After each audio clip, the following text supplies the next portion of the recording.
Holy is the ultimate gamer. He's earned that name.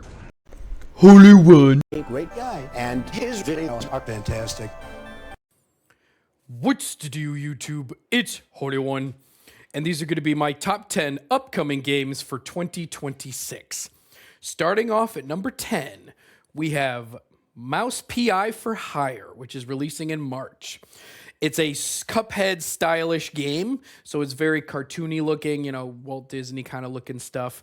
It's a first-person shooter, so I'm interested to see if it's got like a, you know, a deep story where you're playing against all these characters to, you know, shoot them down and, you know, you're hired to take them out if it's in-depth or anything. But the art style is very interesting, and we haven't had a game with this kind of art style since, of course, you know, Cuphead. And that's my first one. At number 9, we have Code Vein 2. Now, a lot of people remember I beat this way back in, I think it was 2017. So this game's sequel's been in the works for about 8 years. A lot of people don't know what Code Vein was when it was shown at the Game Awards. It's a anime Souls-like game. That's what it came out as, and a lot of those have now since been released. You know, we're getting overwhelmed with Souls-likes nowadays. What separates this from the other Souls-likes is you're basically like a vampire creature who woke up in this post-apocalyptic world, and you're with these other, you know, people who are afflicted with this disease in a group in a hub when you played the first game, and you have this arm that can absorb the creatures you're fighting and unleash new powers like swords, different abilities and things like that. And you're trying to uncover how did this world end up like this, and they left a cliffhanger at the end of the game, I won't spoil, going into Code Vein 2. And again, Code Vein 2 looks exactly like Code Vein 1, so if you guys are tired of Souls-likes that are the same over and over again, and you like an anime style like Genshin Impact, definitely check out Code Vein 2, and that's my number 9 choice for my top 10. At number 8, we have Nioh 3. Now, you guys know Nioh 1 and 2 were on my top 10 lists back in 2017 and 2019, I believe, or 2020.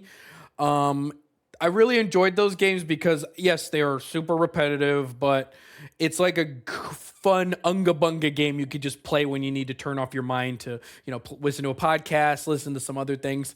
Nioh 3 looks like it's going to have a better story than 2. I feel like Nioh 1 had the best story based on, you know, Journey to the West kind of person.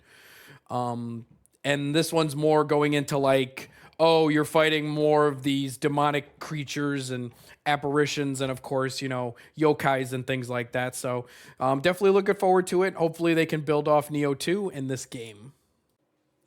At number 7, we have High on Life 2. Now, a lot of people aren't putting this on their top 10 upcoming games list. I am. I like the Rick and Morty series. I like that they're releasing a sequel for High on Life. It's going to be accessible on Game Pass, and what's great about the game is it's got great gameplay, it's got funny humor, and if you guys just want to play a game that's, you know, humorous and not taking itself seriously with some good gameplay, definitely check out High on Life. It's actually a great series.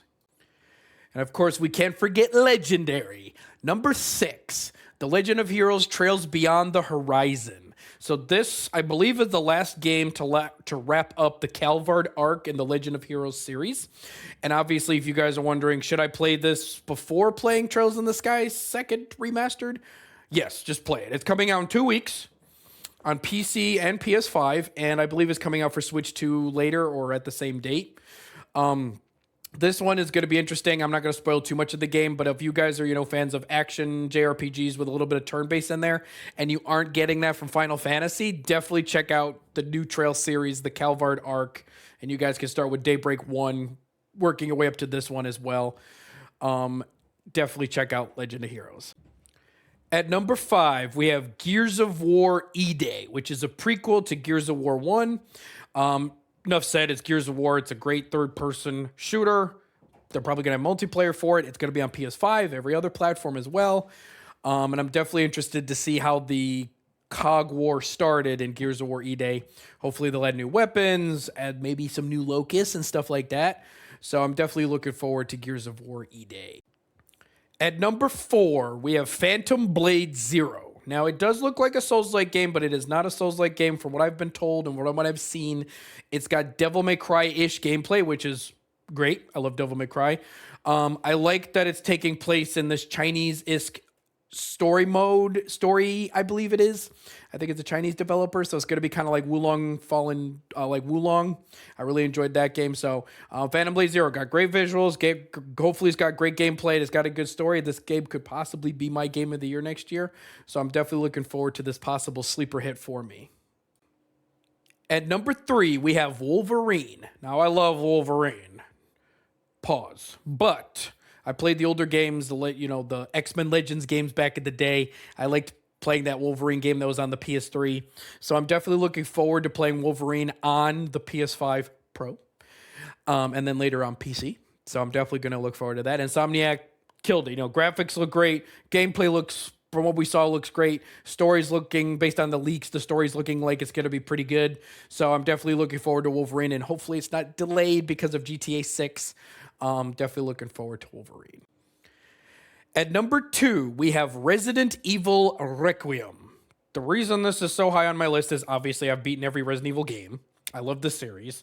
But the fact it has Leon, it has you going back to Raccoon City post-nuke, and you get to play as a character who, if you guys played Veronica, you'll know who this lady is here.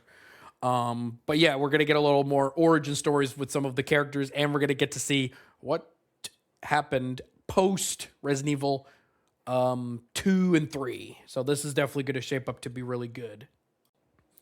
And my number 1 most anticipated game for 2026 is Monster Hunter Stories 3 Twisted Reflections. Now, I haven't beaten too many Monster Hunter games. I beat World.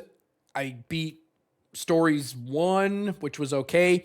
Stories 2, however, was fantastic. That was my game of the year for, I believe it was 2020.